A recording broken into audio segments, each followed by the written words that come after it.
Hello and welcome back to Wings एक उड़ान। दोस्तों, इससे पहले हमने लास्ट वीडियो में ख़त्म किया था रिटायरमेंट ऑफ पार्टनर। आज हम नया टॉपिक पार्टनरशिप का ही शुरू कर रहे हैं, that is death of A partner. But इससे पहले कि मैं ये टॉपिक शुरू करूं, मैं आपको बता दूं कि आपके जितने भी MCQs हैं डिफरेंट बुक से, वो हम डिस्कस कर रहे हैं मेरे दूसरे चैनल पे जिसका नाम है किरण's कॉमर्स जोन। अगर किसी ने वो चैनल अभी तक सब्सक्राइब नहीं किया है वो कर लो, क्योंकि जितने भी MCQs हैं हम वहाँ पे डिस्कस कर रहे हैं, और जो PDF वाले MCQs हैं वो हम इसी चैनल पे डिस्कस करेंगे। बाकी जनरली मैं हर बुक से कुछ MCQs ले रहा हूँ जो कि मैं अपने चैनल पे डिस्कस कर रही हूँ। तो आप वो चैनल सब्सक्राइब करें तो आपको वहाँ पे जो MCQs हैं उसकी प्रैक्टिस मिल जाएगी। तो चलिए दोस्तों, शुरू करते हैं आज का टॉपिक। तो आज का टॉपिक है जैसे डेथ ऑफ ए पार्टनर, किसी पार्टनर की जब डेथ हो जाती है। देखिए दोस्तों, कॉमन क्या है रिटायरमेंट और डेथ में? कॉमन ये है कि दोनों ही केसेस में एक पार्टनर कम हो जाता है। एक पहला केस जिसमें एक पार्टनर अपनी मर्जी से रिटायरमेंट ले लेता है, और दूसरा केस डेथ। अब डेथ इज़ अनसर्टन, डेथ तो कभी भी हो सकती है। तो इस केस में भी जब किसी पार्टनर की डेथ होती है तो एक पार्टनर कम हो जाएगा। तो केस वही हैं, इसमें भी बाकी के पार्टनर्स गेन करेंगे। गेनिंग रेशो आपने जो रिटायरमेंट में सीखी थी, न्यू शेयर आपने जो रिटायरमेंट में सीखा था वो सेम रहेगा, उसमें आपकी कोई चीज़ नहीं आनी है। प्रोसीजर उसका सेम है कैलकुलेट करने का। तो फ़र्क क्या रहेगा इन दोनों में? दोनों में सिर्फ डिफरेंस इतना है दोस्तों कि एज आई सेड कि डेथ इज़ अनसर्टन, डेथ तो कभी भी हो सकती है। रिटायरमेंट के केस में क्या होता है कि जो भी पार्टनर रिटायरमेंट लेता है वो साल के एंड में लेता है या साल की शुरुआत में लेता है। ऐसा बड़ा कम होता है कि साल के बीच में कोई रिटायरमेंट ले। तो साल के एंड में रिटायरमेंट ले ली या साल की शुरुआत में ले ली, उसमें हमें कोई ज़्यादा प्रॉब्लम्स नहीं आती, क्योंकि उसका जो भी शेयर है पूरे साल का, चाहे वो प्रॉफिट है, चाहे वो कैपिटल पे इंटरेस्ट है, चाहे उसकी सैलरी है, चाहे उसकी कमीशन, हमें पूरे साल की पे करनी है। लेकिन डेथ में क्या है कि अगर सपोज करो कि साल शुरू हुआ दिसंबर को और किसी पार्टनर की डेथ हो गई फरवरी को, मान लो 28 फरवरी को, तो उसको उस साल का जो प्रॉफिट है वो 2 महीने का मिलेगा, या उसकी सैलरी भी 2 महीने की मिलेगी, या कैपिटल पे इंटरेस्ट जो है वो भी उसको उतने ही पीरियड का मिलेगा जितने पीरियड तक वो पार्टनरशिप में रहा। तो हमें कुछ चीज़ें जो टाइम बेस्ड हैं, ऐसी पेमेंट्स जो हम किसी पार्टनर को टाइम के हिसाब से करते हैं, हमें उन चीज़ों की कैलकुलेशन अलग से करनी पड़ेगी। क्योंकि मान लो अगर हम पार्टनर को सैलरी देते हैं 10,000 रुपये महीने और 2 महीने के बाद उसकी डेथ होती है, तो हमें फिर उसकी साल की सैलरी नहीं देनी है, हमें देनी है सैलरी उसको सिर्फ 2 महीने की। या कैपिटल पे इंटरेस्ट हम उसको 10% दे रहे हैं साल का, लेकिन 2 महीने के बाद उसकी डेथ हो जाती है, तो उस केस में भी जो कैपिटल पे इंटरेस्ट है 10% साल का, वो हम उसको सिर्फ 2 महीने का पे करेंगे। तो आपने ये चीज़ याद रखनी है कि जो चीज़ें टाइम बेस्ड हैं, जो टाइम के हिसाब से हम पे करते हैं, चाहे मंथली या ईयरली, वो आपने उतनी ही देनी है जितने महीने के लिए वो पार्टनरशिप में रहा या जितने महीने वो जिंदा रहा। अब दोस्तों, मेन चीज़ जो है, जो आपने रिटायरमेंट में भी देखी कि पार्टनर्स को हमें देना क्या है। जो पार्टनर रिटायर हो रहा है या डेथ हो रहा है, दोनों में सेम ही है कि देना तो उसको वो सब है जो जिसका वो हकदार है। फॉर एग्जांपल, जिस पार्टनर की डेथ हुई या रिटायरमेंट हुई, उसने जो कैपिटल लाई थी, जो प्रॉफिट का शेयर है, जो उसकी वजह से गुडविल क्रिएट हुई, गुडविल में जो इसका शेयर है, तो इस तरह जो भी उसके शेयर हैं जिसका वो हकदार है, वो सारा उसको हमें वापस करना है। और कुछ अगर एक्सपेंस या लॉसेस उसने कुछ पार्टनरशिप फर्म से ले रखा है तो उससे हमें वापस भी लेना है। तो आज हम डिस्कस करेंगे इसके बारे में कि हमें पार्टनर्स को क्या क्या देना होता है as a partnership firm, partners को क्या क्या मिलना है, पार्टनर्स को क्या क्या हमें देना है, और पार्टनर से क्या क्या हमें लेना है। तो चलिए बात करते हैं इसकी। तो यहाँ है following amount is to be credited to deceased partner. अब डिजीज पार्टनर यानी जिस पार्टनर की डेथ हुई, हमें उसको क्या क्या देना है। तो आपको ये MCQs पूछा जा सकता है कि अगर किसी पार्टनर की डेथ हुई और उसका प्रॉफिट का शेयर है, तो वो कैपिटल अकाउंट में क्या होगा, डेबिट होगा, क्रेडिट होगा, बोथ या नन ऑफ दिस, इस तरह से आपको पूछा जा सकता है। तो सिंपल आपको मैं एक तरीके से बता देता हूँ कि जो पार्टनर है, जिस पार्टनर की डेथ हुई या रिटायरमेंट भी कह लो आप, दोनों ही केस में एक पार्टनर कम हो रहा है, तो जिसकी भी डेथ हो रही है उसको जो जो दिया जाएगा, for example salary, interest on capital share of profit, capital, जितना भी चीज़ें उसको पे करेंगे, पार्टनर्स की जो इंडिविजुअल इनकम्स हैं वो सारी की सारी क्रेडिट होंगी। ये आपने पार्टनर्स कैपिटल अकाउंट में मैंने आपको बताया भी था। तो इन शॉर्ट पार्टनर को फर्म जो भी देती है, चाहे वो salary, share of profit, interest capital, कुछ भी देती है, वो पार्टनर्स के कैपिटल अकाउंट की क्रेडिट साइड में आती हैं। तो क्या क्या चीज़ें हैं जो पार्टनर्स कैपिटल अकाउंट की क्रेडिट साइड में आएंगी, इस पर आपका एमसीक्यू बन सकता है। Following amount is to be credited to deceased partner. ये अमाउंट हैं जो हमें डिजीज़ पार्टनर यानी जिसकी डेथ हुई उसको पे करने हैं, क्योंकि जब पार्टनर की डेथ हो गई तो उसका जो भी क्लेम है, जो भी कैपिटल है, वो उसको हमें वापस करना है। और जब हम किसी को वापस करेंगे तो कैपिटल अकाउंट को क्या करेंगे, हम कैपिटल अकाउंट को क्रेडिट करेंगे। ये एमसीक्यू बन सकता है। चलिए अब हम देखेंगे क्या पार्टनर्स को जिसकी डेथ हुई उसको क्या क्या वापस करना है। सबसे पहले उसने जो पैसा लगाया था पार्टनरशिप फर्म की शुरुआत में, या अगर वो बीच में कहीं उसमें एडमिशन ली, वो जो पैसा लेके आया था, जो कैपिटल लगाई थी, वो हमें वापस करनी है।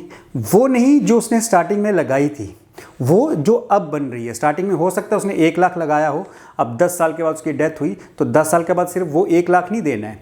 अभी जो उसकी पार्टनरशिप में कैपिटल इंक्रीज़ हुई है, बिकॉज ऑफ प्रॉफिट हमारी कैपिटल इंक्रीज़ होती है, तो जो बुक्स में बैलेंस शीट में जो कैपिटल दी है हमें उसको एक तो वो वापस करनी है फर्स्ट। और क्या देना है, इंटरेस्ट ऑन कैपिटल। उस कैपिटल पे अगर पार्टनरशिप डीड में प्रोविजन है इंटरेस्ट का कि पार्टनर्स को कैपिटल पे इंटरेस्ट दिया जाएगा, तो उसका जो इंटरेस्ट है वो भी पे करना है, लेकिन till date of his death, जब उसकी डेथ हुई तब तक का ही आपको इंटरेस्ट देना है। मैं मान के चलता हूँ कि मान लो नया साल शुरू होने के 2 महीने के बाद उसकी डेथ होती है, तो सपोज करो कि जिसकी भी डेथ हुई उसकी कैपिटल 1 लाख रुपए थी और उसको 10% हमें साल का इंटरेस्ट देना था। लेकिन अब क्योंकि उसकी डेथ साल शुरू होने के 2 महीने के बाद हुई तो हम उसको 2 महीने का शेयर देंगे 2/12। क्लियर हो गया। मान लो 28 फरवरी को डेथ हुई तो 2 महीने का शेयर, 31 मार्च को डेथ हुई तो 3 महीने का शेयर, मई को डेथ हुई 31 मई को तो 30 मई को डेथ हुई तो 4 महीने का शेयर। तो इसी तरह हमें उसका शेयर कैलकुलेट करना है जितने मंथ्स के लिए वो पार्टनरशिप में रहा या जितने मंथ्स के लिए वो जिंदा रहा। अब आपके दिमाग में एक क्वेश्चन आ रहा होगा कि ज़रूरी तो नहीं है कि उसकी डेथ 31 मार्च को हो या उसकी डेथ 28 फरवरी को हो, महीने के बीच में भी तो हो सकती है। ऑफ कोर्स हो सकती है। उस केस में आपको क्या करना है, मैं एक एग्जांपल लेता हूं कि सपोज करो पार्टनर की जो डेट ऑफ डेथ है, मैं कहता हूं कि 14 मार्च है, 14 मार्च। मान लो हम मान के चलते हैं कि साल जनवरी से शुरू हो रहा है और 14 मार्च को उसकी डेथ हुई, तो हम डेज के हिसाब से इसको कैलकुलेट कर लेंगे कि नंबर ऑफ डेज कितने बन रहे हैं 14 मार्च तक। कहाँ से शुरू करेंगे, जिस डेट से साल शुरू हुआ, और मैं मान के चल रहा हूँ कि साल 1 जनवरी से शुरू हुआ, तो जनवरी में आप सबको पता है 31 डेज होते हैं, फरवरी में नॉर्मली 28 डेज होते हैं, और मार्च में कब डेथ हुई 14 मार्च, तो 14 दिन मार्च के। अब आप इसका टोटल अगर करोगे 8 4 12 और 1 13, 3 2 5 6 और 1 7, यानी 73 डेज। तो अब इसको कैलकुलेट कैसे करना है, तो चलिए एग्जांपल वही ले लेते हैं कि मान लो जिस पार्टनर की डेथ हुई उसकी कैपिटल 1 लाख थी और उसको 10% इंटरेस्ट साल का मिलना था। लेकिन अब क्योंकि हम इसको डेज में ले रहे हैं तो डेज में कितने डेज का इंटरेस्ट मिलेगा, 73 डेज। आउट ऑफ कितने, साल में कितने दिन होते हैं, 365। तो आपने इस तरह से कैलकुलेट कर लेना है। मंथ्स हैं तो नीचे 12 आ जाएंगे और ऊपर कितने महीने, जितने महीने तक वो जिंदा रहा, और डेज हैं तो जितने डेज तक वो जिंदा रहा नया साल शुरू होने के बाद, वहाँ से लेके जब उसकी डेथ हुई वो डेज, और नीचे क्योंकि साल में 365 डेज होते हैं तो नीचे आ जाएगा 365। आई होप ये आपको क्लियर हो गया। चलिए आगे देखते हैं। और उसको क्या मिलेगा, सैलरी एंड कमीशन। जो उसकी सैलरी बनती है या जो उसकी कमीशन है वो भी पे करनी है, लेकिन अगेन यहाँ till the date of his death, जब उसकी डेथ हुई तब तक की सैलरी, तब तक की कमीशन। मान लो उसकी सैलरी 10,000 रुपया महीना है और 2 महीने के बाद, साल के शुरू होने के 2 महीने के बाद उसकी डेथ होती है, तो 2 महीने की सैलरी है, 2 महीने की कमीशन। तो इस पर MCQs आ सकते हैं, आपको कुछ क्वेश्चन पूछा जा सकता है कि पार्टनर की सैलरी 10,000 रुपये है, उसकी 31 मार्च को डेथ हुई, साल शुरू हो रहा है जनवरी को, 31 मार्च को डेथ हुई, तो उसकी सैलरी कितनी होगी, 4 ऑप्शन होंगे। तो सिंपल है, जनवरी से साल शुरू हुआ, 31 मार्च को खत्म हुआ, 3 महीने हो गए, और अगर 1 महीने की सैलरी 10,000 है तो 3 महीने की 30,000। इस तरह के MCQs पूछे जा सकते हैं। तो salaries and commission till date of his death, जब उसकी डेथ हुई तब तक की। Profit up to date of death. यहां पे भी आपको याद रखना है कि profit up to date of death यानी जब उसकी डेथ हुई, क्योंकि हम नॉर्मली जो अपना प्रॉफिट कैलकुलेट करते हैं उसके लिए profit and loss appropriation account बनाते हैं, लेकिन वो कब बनाते हैं? वो साल के एंड में बनाते हैं। तो अगर हमें प्रॉफिट देखना है, अगर किसी पार्टनर की बीच में डेथ होती है तो बीच में तो profit and loss appropriation account हम बना ही नहीं सकते। तो हम क्या करेंगे, हम प्रॉफिट उसका निकालेंगे up to date of death. किस बेस पे? वो मैंने यहाँ पे लिखा है, बेसिस ऑफ टाइम और on the basis of sale. ये मैं आपको डिस्कस करूंगा बाद में। तो उस केस में हम ये मान के चलते हैं कि जो पिछले साल प्रॉफिट हुआ उसके हिसाब से या सेल के हिसाब से आगे आपको क्लियर करूंगा। लेकिन मेन चीज़ यहाँ क्या बताना चाह रहा हूँ मैं कि up to date of death. अब मान लो अगर 2019 में उसकी डेथ हुई साल के बीच में, तो अब इस साल का प्रॉफिट तो हमारे पास है नहीं, क्योंकि वो तो साल के एंड में हम प्रॉफिट एंड लॉस अकाउंट बनाएंगे या profit and loss appropriation account बनाएंगे। तो हम क्या करेंगे, हम मान के चलते हैं कि मान लो क्वेश्चन में लिखा होगा कि लास्ट ईयर का प्रॉफिट, हम बेस मान के चलते हैं कि जो लास्ट ईयर प्रॉफिट हुआ यानी 2018 में, सपोज करो वही 2019 में होने वाला है प्रॉफिट, तो उस केस में उसका शेयर कितना होगा? तो मान लो मैं कहता हूँ प्रॉफिट 20,000 था 2018 में, वही मान के चलते, क्योंकि हमें अंदाज़ा ही लगाना है, हम एग्जैक्ट नहीं निकाल सकते। तो मान लो कि जो प्रॉफिट पिछले साल था वही इस साल है, मान लो 20,000 था पिछले साल, और इसका जो शेयर है वो 1/5 है। सपोज करो शेयरिंग रेशियो 2:1 है और इसका शेयर 1/5 है। ये तो आ गया इनटू अगेन वही, क्योंकि अगर मान लो ये 3 महीने तक जिंदा रहा तो इसको शेयर 3 महीने का, क्योंकि ये हम पूरे साल का प्रॉफिट ले रहे हैं, साल का तो नहीं दे सकते क्योंकि वो तो 3 महीने जिंदा रहा है। तो उसका शेयर कितना हो जाएगा? 3 मंथ्स आउट ऑफ 12। तो इस तरह से हमें कैलकुलेट करना है। इसका जो कैलकुलेशन का मेथड है वो मैं आपके कल के वीडियो में आपको दिखाऊंगा। चलिए दोस्तों, next is profit on revaluation. तो आपको मैंने बताया था कि जब हमारी प्रॉफिट शेयरिंग रेशियो चेंज होती है तो हम एक रिवैल्यूएशन अकाउंट बनाते हैं जिसमें हम अपने एसेट्स और लायबिलिटीज़ की वैल्यू को जो इंक्रीज और डिक्रीज हुई हैं वो बताते हैं। मैंने रिवैल्यूएशन अकाउंट बताया हुआ है, जिसने आज कोई लेक्चर देख रहा है तो मेरा पहले वाला वीडियो देख लें जिसमें मैंने रिवैल्यूएशन अकाउंट करवाया है।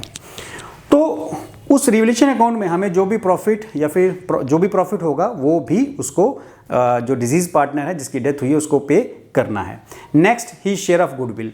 तो याद होगा एडमिशन में मैंने कहा था नया पार्टनर गुडविल लेके आता है। भाई जब वो लेके आएगा तो हमने आपस में बांट लिया ऑल पार्टनर्स में, लेकिन जब उसकी डेथ होगी या पार्टनर नया एक पार्टनर रिटायरमेंट लेगा तो जो उसने गुडविल लाई थी वापस भी करनी है। लेकिन याद रखना जो लाई थी वो नहीं, जो अब हमारी बुक में शो हो रही है, क्योंकि उसने जो गुडविल लाई वो उसने 10 साल पहले लाई होगी। मान लो उस समय उसने 1 लाख रुपया लाया था, लेकिन अब हमारी बुक में गुडविल शो हो रही है 5 लाख। तो 5 लाख रुपये में से उसका जो शेयर है, 5 लाख तो 3 पार्टनर्स की हो गई, उसमें से जो डिजीज पार्टनर जिसकी डेथ हुई उसका जो शेयर है हमें वो उसको पे करना है। और share of undistributed profit and reserve, और कोई हमारा जो अनडिस्ट्रीब्यूटेड प्रॉफिट या रिजर्व है, तो जैसे मैंने पहले भी कहा था कि कोई भी पार्टनरशिप फर्म या कोई भी बिजनेस अपना जो प्रॉफिट है वो पूरा यूज़ नहीं कर लेता अपने लिए। प्रॉफिट का कुछ हिस्सा हम बचा के रखते हैं जिसको हम रिजर्व बोलते हैं। जैसे सेविंग्स होती हैं, आमतौर पे हम घर में सेविंग्स करते हैं, वैसे ही बिजनेस भी अपनी सेविंग का कुछ हिस्सा, अपनी प्रॉफिट का कुछ हिस्सा सेविंग्स में रखते हैं, यानी रिजर्व में रखते हैं। ये रिजर्व इसलिए रखा जाता है कि फ्यूचर में हमारे कुछ काम आ सके। लेकिन अगर किसी पार्टनर की डेथ हो गई तो उसको फ्यूचर में तो वो काम नहीं आएगा, तो जो उसने अपना शेयर रिजर्व में रखा हुआ है वो भी उसको वापस दिया जाता है, या प्रॉफिट में उसने जो अपना शेयर रखा हुआ है वो उसको वापस कर दिया जाता है जिस पार्टनर की डेथ हुई। तो ही share of undistributed profit and reserve. तो आई होप ये आपको क्लियर हो गया कि क्या क्या चीज़ें हैं जो पार्टनर को हमें उसकी रिटायरमेंट पे या डेथ पे देनी होती हैं। अब वो कौन सी चीज़ें हैं जो उसकी रिटायरमेंट या डेथ पे उससे लेनी है। ये हो गया अमाउंट टू बी क्रेडिटेड। अब कौन कौन से अमाउंट हैं वो जो उसके डेबिट साइड में आएंगे, पार्टनर्स के अकाउंट की डेबिट साइड में या डिजीज पार्टनर्स की डेबिट साइड में आएंगे, क्या क्या चीज़ें उससे लेनी है तो उनकी बात कर लेते हैं। Following amounts is debited for asserting the amount due to his legal representative, कि ये अमाउंट हमें डेबिट करने हैं, यानी जिस पार्टनर की डेथ हुई उससे लेने हैं। क्या कैलकुलेट करने के लिए? जो उसका शेयर है जो उसके लीगल रिप्रेजेंटेटिव को जाएगा। अगर किसी पार्टनर की डेथ होती है तो उसका शेयर ऑफ कोर्स उसके रिलेटिव्स या नॉमिनीज या जो भी हैं उनको जाएगा। तो वो कैसे निकालना है? हमने उसकी इनकम्स तो कैलकुलेट कर ली कि भाई ये सारा उसको देना है हमें। अब उससे क्या क्या लेना था? एक, his drawings up to date of death. जब उसकी डेथ हुई तब तक उसने जो पैसा फर्म से अपने पर्सनल यूज़ के लिए विड्रॉ किया था हमें एक तो वो देना है। फर्स्ट आ गया his drawings up to date of death, एक तो उसने वो वापिस फर्म को पे करना है।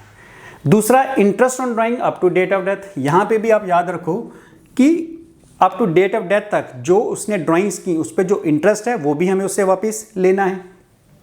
Share of loss on revolution of assets and liabilities, जैसे मैंने कहा कि रिवोल्यूशन अकाउंट बनाते हैं तो उसमें प्रॉफिट होगा तो हम उसको क्रेडिट कर लेंगे, यानी उसको प्रॉफिट दिया जाएगा, और लॉस होगा तो लॉस उससे लिया जाएगा, यानी उसके कैपिटल अकाउंट में डेबिट किया जाएगा।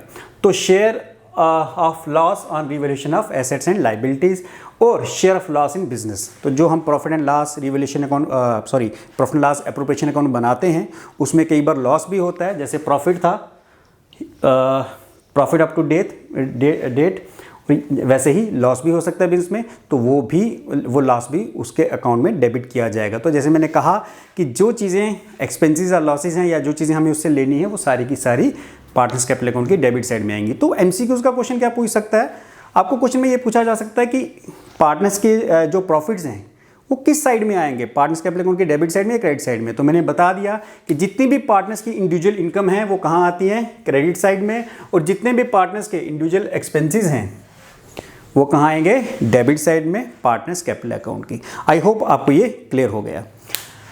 चलिए आगे आते हैं, calculation of share of profit of, ये मिट गया है हाथ से, डिजीज पार्टनर। जिस पार्टनर की डेथ हुई उसका जो प्रॉफिट का शेयर है हम कैसे कैलकुलेट करेंगे, क्योंकि देखो पार्टनर की डेथ हो गई साल के बीच में, वो मान लो 2 महीने या 3 महीने, अब जो हमारा प्रॉफिट है वो तो साल के एंड में हम अपना profit and loss appropriation account बनाते हैं और तब हमें पता चलता है कि साल भर में कितना प्रॉफिट हुआ। लेकिन बीच में अगर डेथ हो गई तो हमें कैसे पता चलेगा कि साल भर में हमें कितना प्रॉफिट होना था, तब तो हम सिर्फ एक अंदाजे से काम कर सकते हैं, अंदाज़ा ही लगा सकते हैं। तो उस केस में हम उसका प्रॉफिट का शेयर कैसे कैलकुलेट करेंगे, तो इसमें 2 मेथड्स हैं, एक है on the basis of time, time के बेस पे, और on the basis of time इसके अंदर भी 2 हैं मेथड, एक on the basis of last year profit, हम ये मान के चलें कि जो लास्ट ईयर का प्रॉफिट है वही जिस साल उसकी डेथ हुई वही प्रॉफिट उस साल होने वाला है। दूसरा on the basis of average profit of so many years, या हम लास्ट ईयर का प्रॉफिट ना लें, हम कहें यार लास्ट ईयर का प्रॉफिट जस्टिफाई नहीं करेगा, हम पिछले 3 या 4 साल का प्रॉफिट ले लेते हैं, एवरेज प्रॉफिट कर लेते हैं। तो मैंने आपको बताया भी था कि एवरेज प्रॉफिट क्यों किया जाता है कि अगर बहुत ज़्यादा कोई फ्लक्चुएशन हो तो उसको एवरेज करने के लिए हम 3 या 4 साल का प्रॉफिट एवरेज कर लेते हैं। तो 2 ही चीज़ें हैं, या तो हम उसके लास्ट ईयर का प्रॉफिट ले लें या एवरेज प्रॉफिट ले लें पिछले 3 या 4 साल का, और कैसे कैलकुलेट करना है ये आपको मैं कल के वीडियो में बताऊंगा। या फिर दूसरा मेथड क्या है, on the basis of sale, कि हम देखेंगे यार पिछले साल कितनी सेल हुई और पिछले साल कितना प्रॉफिट है, उसके हिसाब से प्रॉफिट परसेंटेज निकाल के करंट ईयर के जो सेल है उस पर अप्लाई करें। तो ये दोनों मेथड आप याद रखो कि कौन कौन से मेथड हैं, इस पर हम डिस्कशन कल करेंगे। हम नेक्स्ट वीडियो में मैं आपको बताऊंगा कि कैसे हम on the basis of time के हिसाब से निकालेंगे और on the basis of sale के हिसाब से उसका प्रॉफिट कैलकुलेट करेंगे। अब बात आती है एमसीक्यूज़ की, कि आपको कैसे एमसीक्यूज़ पूछे जा सकते हैं। तो जस्ट ए सेकेंड मैं आपको बता रहा हूँ।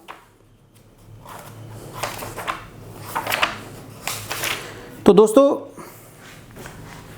अब देखिए इससे रिलेटेड एमसीक्यूज़ क्या हो सकता है, क्यों मैं ये करवा रहा हूँ आपको, क्योंकि इससे रिलेटेड एमसीक्यूज़ आपको ज़रूर पूछे जाएंगे।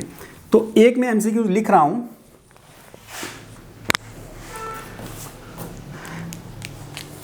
एमसीक्यू है which method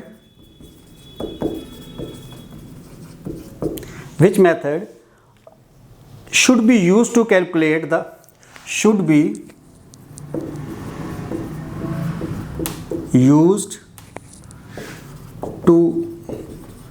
calculate the profit of deceased partner, profit of diseased partner, कि कौन सा मेथड हम यूज़ करेंगे जो डिजीज पार्टनर है यानी जिसकी डेथ हुई उसका शेयर कैलकुलेट करने के लिए। तो ऑप्शन यहाँ पे क्या क्या हैं मैं वो लिख रहा हूँ। First option is A is time basis, B is turnover basis, C is both A and B, और D is none of these. कि एक पार्टनर का, डिजीज पार्टनर का प्रॉफिट का शेयर कैलकुलेट करने के लिए हमें कौन सा मेथड यूज़ करना है। तो ऑप्शन क्या है, time basis, turnover basis, both A and B and none of these. ये मैंने लास्ट वाला जो क्वेश्चन करवाया कि हम डिजीज पार्टनर का शेयर कैसे कैलकुलेट करते हैं, तो मैंने आपको बताया दो method, on the basis of time और on the basis of sale. तो यहाँ पे टाइम बेसिस भी हैं, टर्नओवर मतलब सेल, टर्नओवर का मतलब क्या है, टर्न सेल को ही कहते हैं। तो on the basis of time, on the basis of turnover, दो, बोथ ए एंड बी, क्योंकि दो मेथड हैं तो इसमें आंसर क्या होगा, सी, यानी बोथ ए एंड बी। ये सिंपल मैं आपको ये बता रहा हूँ कि किस तरह से इनसे एमसीक्यूज आपके बन सकते हैं, क्योंकि अब आपको तो एमसीक्यूज पे फोकस करना है, तो किस तरह से आपके एमसीक्यूज बन सकते हैं। तो आज के टॉपिक में हमने पढ़ा कि पार्टनर्स की जितनी भी, डिजीज पार्टनर्स की डेथ हुई उसकी जितनी भी इनकम्स हैं वो पार्टनर्स कैपिटल अकाउंट की क्रेडिट साइड में आती हैं। तो आपको पता होना चाहिए जब भी कभी क्वेश्चन आ जाए कि पार्टनर की कोई इनकम है, इंटरेस्ट, सैलरी, कमीशन, कुछ भी पार्टनर की कोई इनकम है तो कहाँ पे शो होती है, तो आपको पता होना चाहिए कि जो पार्टनर कैपिटल अकाउंट है उसकी क्रेडिट साइड में, और इस तरह उसके जो एक्सपेंस एंड लॉसेज हैं वो डेबिट साइड में शो होते हैं। और जो प्रॉफिट है उसका शेयर हम कैसे कैलकुलेट करते हैं, कितने मेथड हैं, तो दो मेथड मैंने बताए, basis of time, on the basis of sale. तो ये थे। इसके ऊपर अब हम कुछ प्रैक्टिकल क्वेश्चंस करेंगे और वो आपको ज़रूर आएंगे। आपको छोटा अच्छा क्वेश्चन दे देंगे और पूछेंगे कि बताओ इसमें हमारा आंसर क्या होगा, तो वो ज़रूर आएंगे। तो वो हम कल डिस्कस करेंगे। बाकी जैसे मैंने पहले भी कहा कि जितने भी एमसीक्यूज़ हैं मैं आपको अपने चैनल केरन कॉमर्स जोन पे सॉल्व करवा रहा हूँ। आप वो चैनल जो है उसको सब्सक्राइब करें, वहाँ हर रोज़ आपको 10 से 12 एमसीक्यूज़ मिलेंगे, आप उनको सॉल्व करें। और साथ साथ यहाँ पे मैं आपको इसका थियोरेटिकल पार्ट और प्रैक्टिकल पार्ट कराऊंगा। और साथ ही साथ फॉलो करें मुझे फेसबुक पे, इंस्टाग्राम पे, व्हाट्सएप नंबर मेरा आपको डिस्क्रिप्शन बॉक्स में मिल जाएगा। थैंक यू दोस्तों, थैंक यू वेरी मच।